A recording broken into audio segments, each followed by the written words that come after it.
The journey of raising a tiny mouse family in 80 Bernard, days. a tiny mouse who can balance on a single stem of wheat. In the Aw. wild, harvest mice live in meadows and wheat fields, but as pets they spend their lives in cages that look nothing like the habitats they evolved for. So I wanted to try something different and see what would happen if I built Bernard a meadow ecosystem. But over the next 80 days, things escalated much faster than I expected, and I was left my with a God. serious problem. Raising a tiny mouse might seem cute, but it's far more challenging than I ever imagined. And Bernard's story begins on day 1.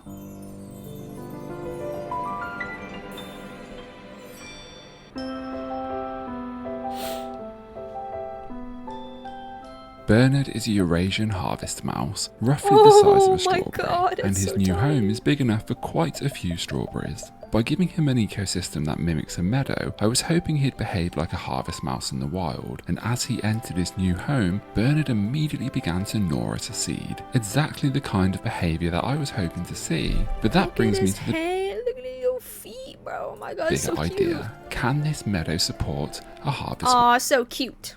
So cute. mouse family? And by day 5, our new guests arrived. It's almost as if Bernard was expecting female visitors, because just before the guests arrive, he started to groom himself. It's because of his aura. This is Bianca, and this is Gus. Bernard has 2 How can girl you tell them apart? There's no way I would be able to tell them apart. I'd be like, oh, they're, I don't friends know. because he is enthusiastic, let's say. Now, harvest mice might be extremely cute and gentle creatures, but with 2 more personalities in the terrarium, a problem quickly surfaced. Well, you gotta fight for food. As Bianca is eating, Bernard begins to bother her. Now, this is fine until Gus joins the party and all hell breaks loose. Oh my God. It seems that we have 3 mice who cannot get along, and if this continues, something will have to change. And by day 10, that's exactly what happened. It took 10 days, but the meadow has finally come to life. Springtails appear where there is moisture, isopods are hidden beneath the damp grass, benevolent worms churn over the soil, and I even caught this little snail eating some poo. The Ew. meadow now has custodians and the system has settled, but the mice, however, have not. And this leaves me with 2 choices. Either I separate the mice and find them new homes, or I leave them in there and hope that they settle.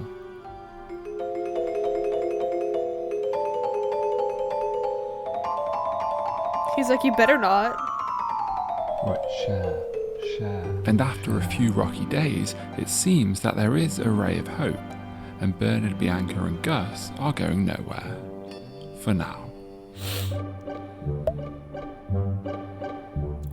I tried to build the most accurate meadow terrarium I could for the mice, one that reflected how they actually live in the wild, and on day 20 something magical happened. Harvest mice are not like other mice. They spend most of their lives high up in the long grass and cereal crops, moving above the ground rather than across it.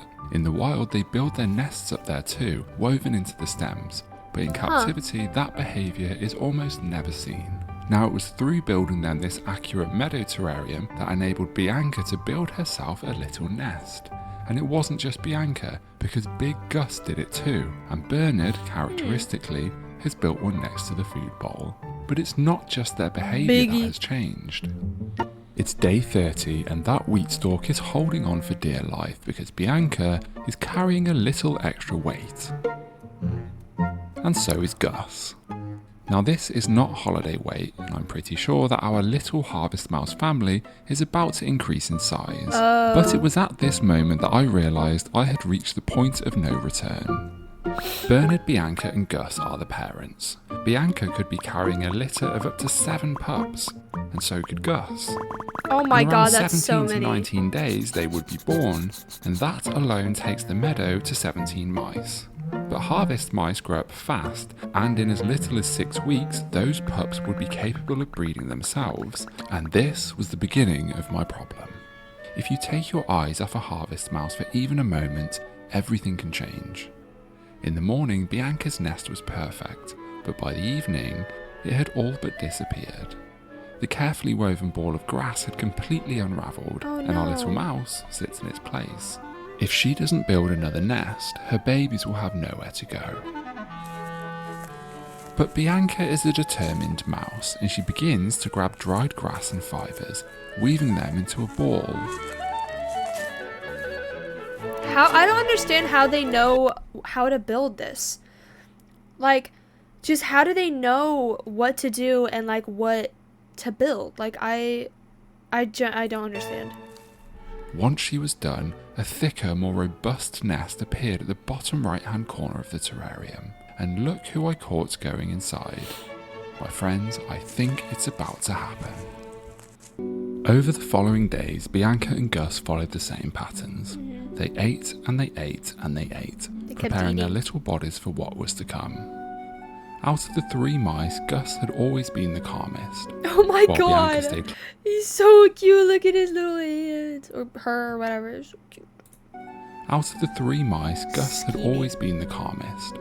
While Bianca stayed close to her nest, Gus always comes to the front of the terrarium and will very calmly let me hold her, sometimes joining me for breakfast. Oh. Gus may be the calmest of the mice, but if there is one thing she doesn't like, it's being out in the open. Every time she goes on the table, she runs back to me, over and over again.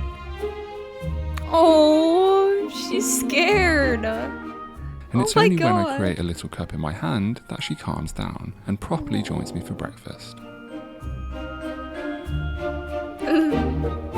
Little nibbles. Nibbling away. Watching Gus scratch her belly is the best way to end any day, but very soon, the whole dynamic of the terrarium was about to change. I've never seen anyone build a bioactive terrarium for a mouse, which is surprising because it works almost perfectly, simulating their natural environment, enabling them to show natural behaviours. But there was one thing it hadn't done yet. The only mouse still roaming the meadow is Bernard. Bianca and Gus have disappeared into their nests, and I have no way of knowing what's happening inside. Oh. If I interfere, they could abandon their nests, and with tiny babies relying on their mother's milk, I don't even want to think about it. I prepared myself for a long wait, but in typical Harvest Mouse fashion, I did not have to wait very long. Took like a day. Day 40. Just a few days later, the girls reappeared, but something about them was different.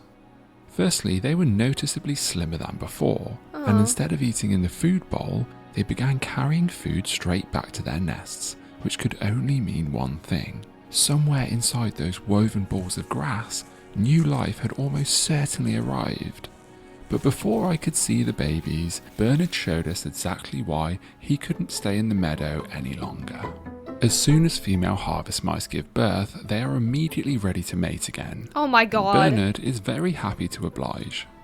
If I left him What in a the meadow, freak. the situation would spiral out of control, so our little friend sadly has to be removed. But as I would Bye-bye. soon discover, I was already too late. Oh jeez.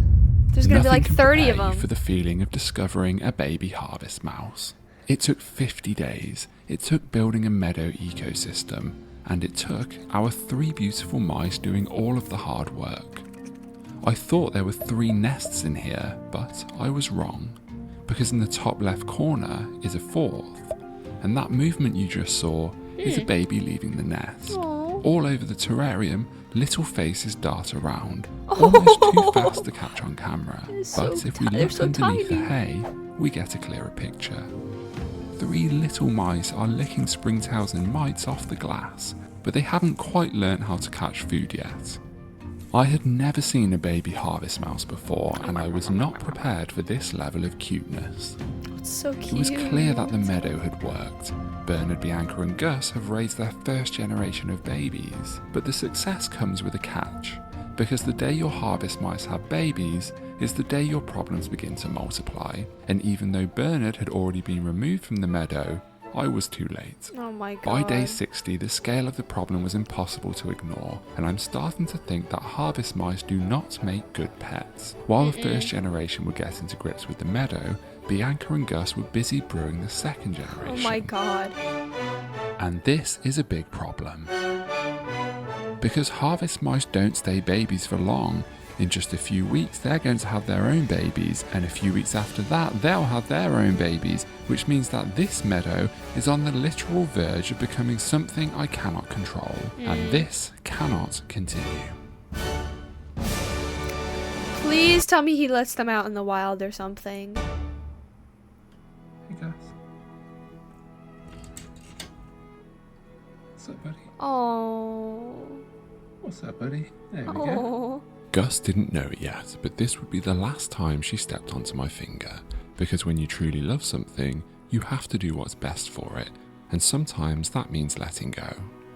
I cannot give the mice the life they deserve. 4 babies were born in the first litter, and another 10 in the second, Dang. including the adults. That's 17 harvest mice in just 80 days. Oh. And this is why harvest mice do not make good pets. Because they multiply too But there is quickly. another way we can help. Harvest mice have largely disappeared from the British countryside, and in some areas have not been seen in over 40 years. But thanks to a small group of volunteers, things are beginning to change. Ealing Wildlife Group have released over 3,000 harvest mice into the local area, and recent field studies have found that their efforts are truly working. Their work has even been recognised by the legend himself, David Attenborough. So as a small What? way of giving back and to support them and these wonderful mice, I've set up a fundraiser, and just £20 feeds the entire colony for a month, and if you'd like to help, you'll find a link below. But there is one more thing. Because the meadow, Bernard, Bianca, Gus and the babies will live on as an educational display at Horsenden Farm, helping people understand these tiny animals and why they're worth protecting. If you're in London, you can come and visit them for yourself, and who knows, maybe I'll see you there. If you enjoyed this video, check out this one too. Oh, they're so cute. Oh, so cute.